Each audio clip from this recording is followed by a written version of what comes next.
Olá, família Jardim do Éden, como é que vocês estão? Espero que estejam todos bem. Esse é o momento, galera, da gente parar um pouco e trabalhar nossa virtude conhecida como paciência. A paciência é uma grande virtude, então a gente precisa trabalhar. Em meio à tempestade, é melhor baixar a vela, esperar a tempestade passar e a gente segue o nosso curso. Mas por enquanto a gente vai trabalhando aqui pela plataforma virtual, beleza? Hoje nós iniciaremos a aula 2 da primeira série, então iniciaremos nosso segundo capítulo do livro, tá bom? Que é chamado de Estrutura Social, Conceitos Básicos, tá bom? Nesse capítulo eu criei aqui os slides para vocês, para facilitar. Vocês também podem parar as imagens e traçar os pontos mais importantes. O que for também de mais importante, eu vou grafar aqui com um marca-texto, beleza? Então eu vou passar um marca-texto aqui para vocês saberem o que é de mais importante nesse texto, beleza? Então esse daqui foi só um exemplo. Deixa eu apagar, beleza?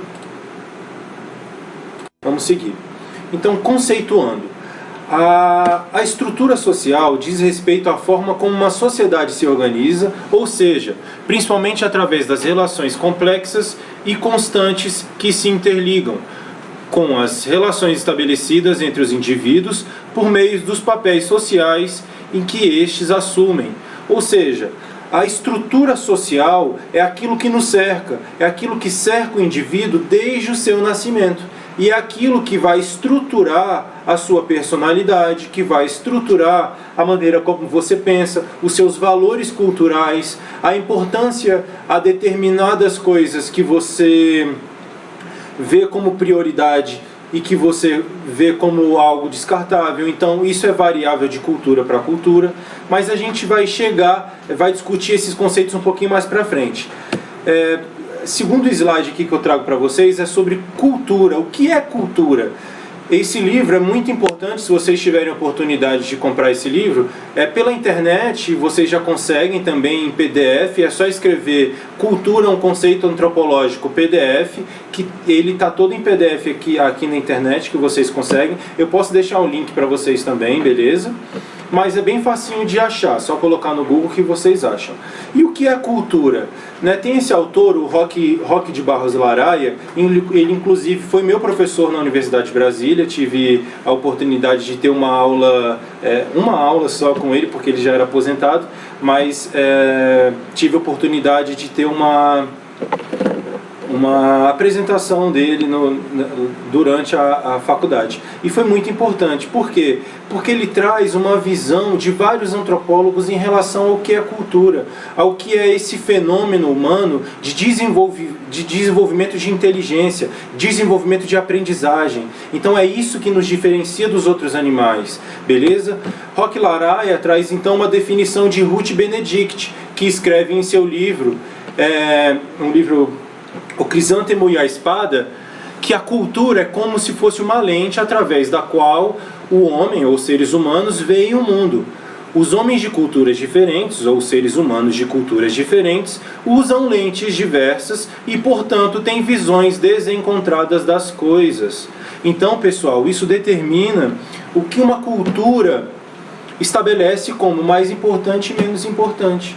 Então, dentro da nossa cultura, a cultura brasileira, o que a gente pode destacar como características importantes? Nós temos diversas festas culturais, festa junina, carnaval, que são festas exportadas da Europa, de toda essa cultura cristã, mas que tem uma grande importância na nossa sociedade. Então nós temos elementos folclóricos, nós temos a festa do Boi Bumbá, nós temos a festa lá do Caprichoso e do Garantido. Então, nós temos diversas festividades. No Rio Grande do Sul também temos as tradições gaúchas. Então, o Brasil é repleto de tradições culturais que criam, então, essa identidade regional, essa identidade nacional. Beleza? Continuando. Então, a cultura, pessoal, tem essa capacidade de criar uma consciência coletiva. e essa consciência coletiva permeia então todos os indivíduos, ou então permeia o desenvolvimento dos indivíduos dentro dessa sociedade, beleza? Então são crenças e sentimentos comuns a boa parte dos membros de uma sociedade, beleza? E o que é o fato social? O fato social é exatamente a influência desses movimentos culturais dentro da vida de uma pessoa, que tem uma ação coercitiva. Uma ação coercitiva é uma ação, portanto, uma ação externa. É uma ação que você é atingido por esse consciente coletivo. Um exemplo disso, Dona Maria, por exemplo, pensando aqui no Distrito Federal, né? Dona Maria trabalha na Asa Norte e é moradora de Águas Lindas de Goiás. Ela pega duas conduções para ir e duas conduções para voltar para o trabalho. Numa dessas conduções que ela pega, o ônibus quebra. E as pessoas dentro daquele ônibus ficam revoltadas, começam a criar um motim. Mas a Dona Maria em si não tem esse despertar violento, esse despertar agressivo, mas ela é tomada ali por aquele consciente coletivo, por aquela emoção dos populares ali, né, que começam a se juntar e decidem colocar fogo naquele ônibus, porque é recorrente esse fato do ônibus estragar. Então, é uma ação coercitiva. A Dona Maria, ela se sente motivada e agir como a coletividade. Então, ela busca, dentro daquela coletividade, agir de uma maneira coerente. Então, é coerente naquele momento tacar fogo no ônibus? Para aquele núcleo lógico que se trata de um crime, obviamente, né? Mas quando você está ali movido pela emoção, você é coagido por aquela massa a agir de determinada maneira.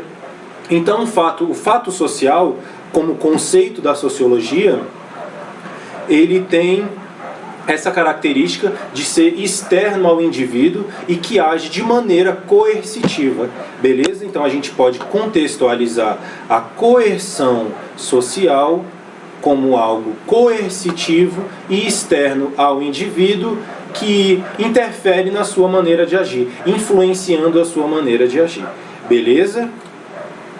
Mudanças na estrutura social.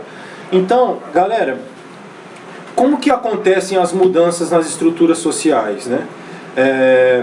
Quando a Europa, quando surge a sociologia, quando surge as ciências sociais, quando surge o termo sociologia, a Europa está num momento de grande expansão comercial,